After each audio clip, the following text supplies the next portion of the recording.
Bonjour à toutes et à tous, nous sommes aujourd'hui à l'ambassade de Suisse en Côte d'Ivoire où nous serons reçus dans le cadre d'un entretien exclusif avec son Excellence Monsieur l'ambassadeur de Suisse en Côte d'Ivoire. Dans cette interview, nous aborderons les relations entre la Suisse et la Côte d'Ivoire, les investissements durables, la coopération scientifique et la filière cacao responsable, ainsi que les perspectives économiques et environnementales entre les deux pays. Suivez avec nous cet échange sur l'agence presse environnementale.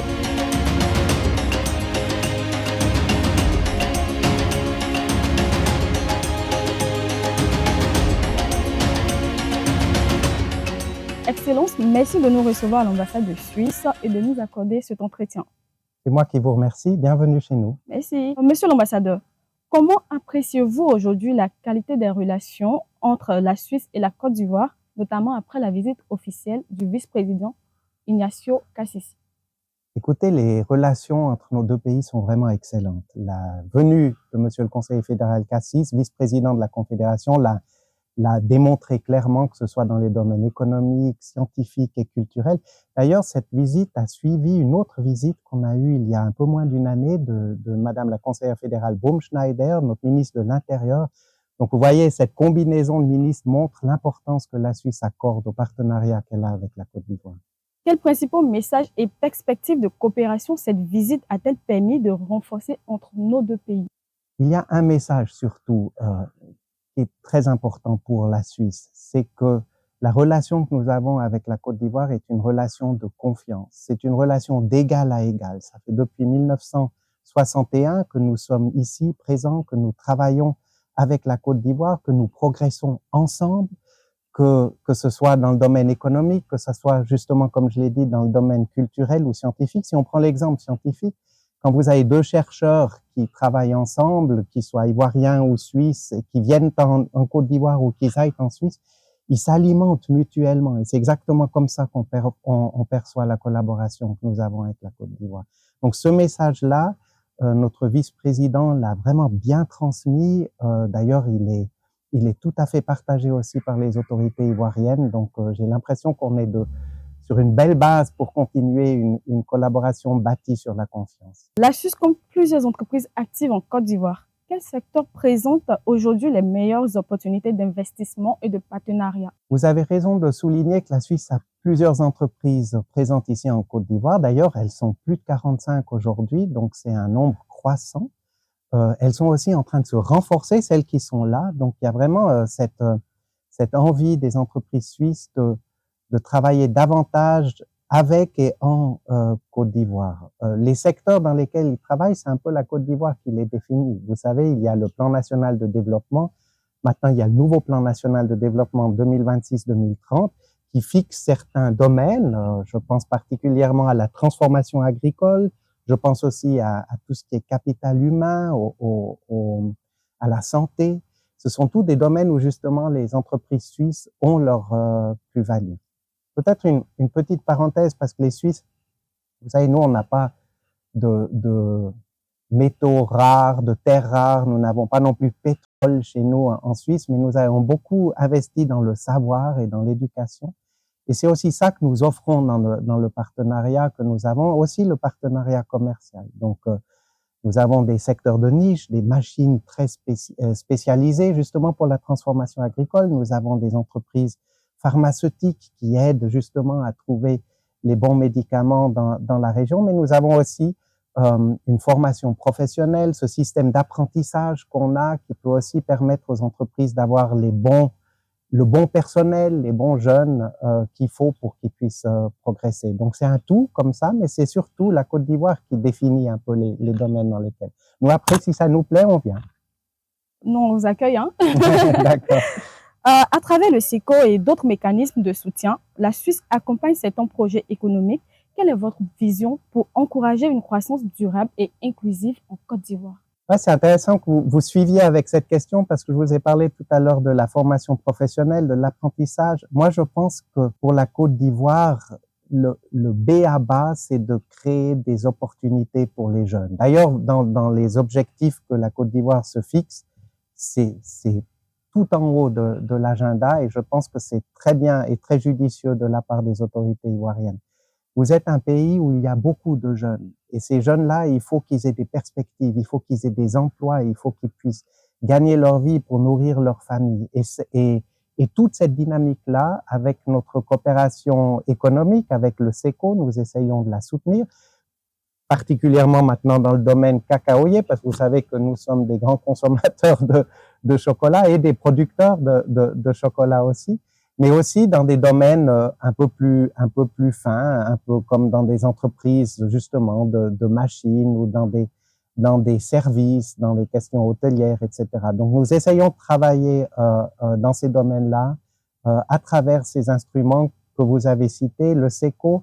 Il y a aussi la coopération suisse au développement, la direction du développement et de la coopération en Suisse qui finance des projets. Il y a aussi le secrétariat d'État aux migrations qui finance des projets un peu aux frontières pour sécuriser les frontières, car nous avons tous intérêt, si vous voulez, à une stabilité aussi au niveau sécuritaire dans la région. Et nous sommes tout à fait disposés, la Suisse, à contribuer à cette stabilité aussi.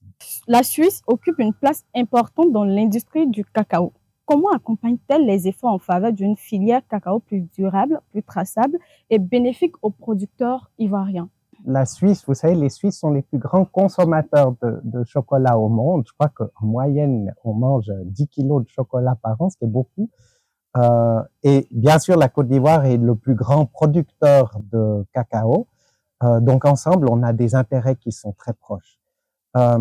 Pour moi, la durabilité de la filière cacaoyère, elle dépend de l'engagement de l'État, bien sûr, de l'État ivoirien, de l'État suisse, mais aussi des entreprises elles-mêmes, des consommateurs et des producteurs. Donc c'est un peu une collaboration qu'il faut qu'il y ait entre tous les acteurs principaux de cette filière. Pour ce qui est de l'État, du rôle de la Suisse, j'ai mentionné tout à l'heure, nous finançons des projets de développement durable de la filière cacaoyère, aussi des projets qui essayent de freiner la déforestation.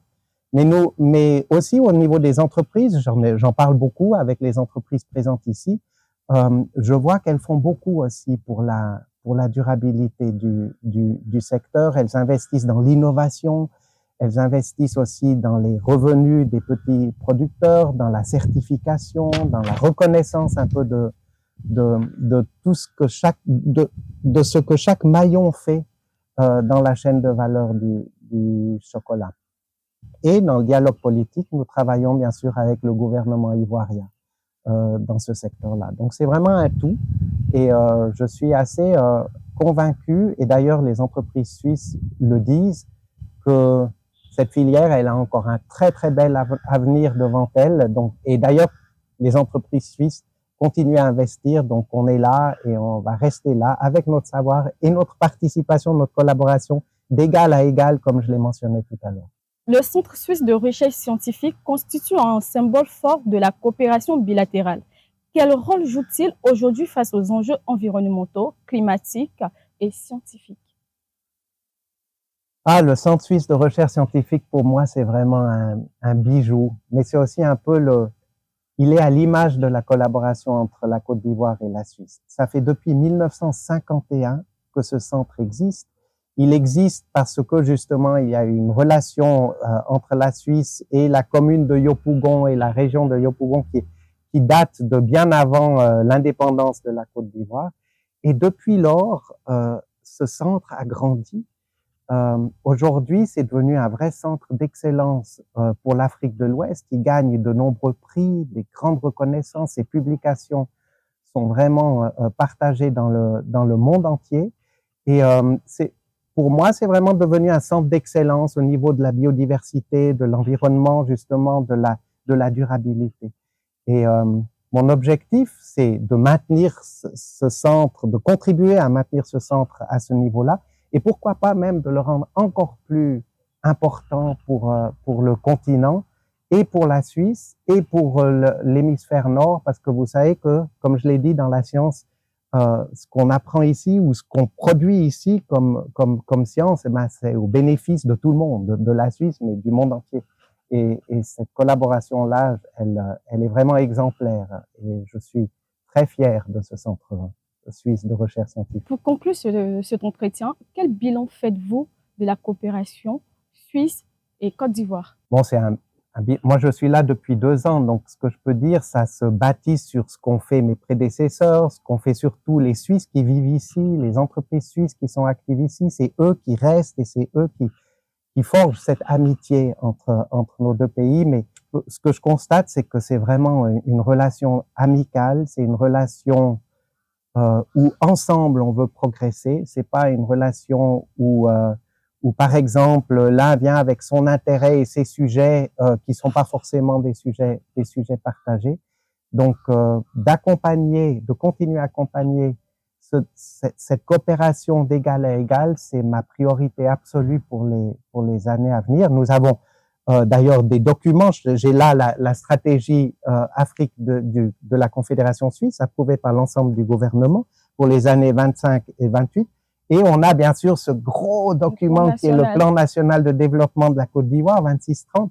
Et je peux vous assurer qu'il y a énormément de similitudes dans ces deux documents-là. Et c'est là qu'on se trouve, c'est là que nos valeurs se rejoignent et c'est là qu'on va continuer à travailler pour progresser. Peut-être un dernier commentaire aussi par rapport à la collaboration que nos 2 pays ont pour la paix. Vous savez que pour la Suisse, c'est important, le dialogue dans les forats multilatéraux pour la paix. Nous avons la Genève internationale qui s'engage beaucoup là-dessus. Et avec la Côte d'Ivoire, cela fait de nombreuses années que nous constatons qu'ensemble, nous sommes capables de bâtir beaucoup de ponts, de contribuer justement à un apaisement du monde. Et là aussi, c'est une priorité que nous appelons de nos vœux. Merci, Son Excellence. C'était Son Excellence, Monsieur l'ambassadeur de Suisse en Côte d'Ivoire, que nous recevions aujourd'hui depuis l'ambassade de Suisse à Abidjan. Un entretien consacré aux investissements durables, à la coopération scientifique, au cacao responsable et aussi aux perspectives du partenariat ivoiro-suisse. Merci à l'ambassade de Suisse pour son accueil. Merci à vous de nous avoir suivis sur l'agence Presse environnementale. À très bientôt pour de nouvelles rencontres au cœur des enjeux environnementaux, économiques et du développement durable.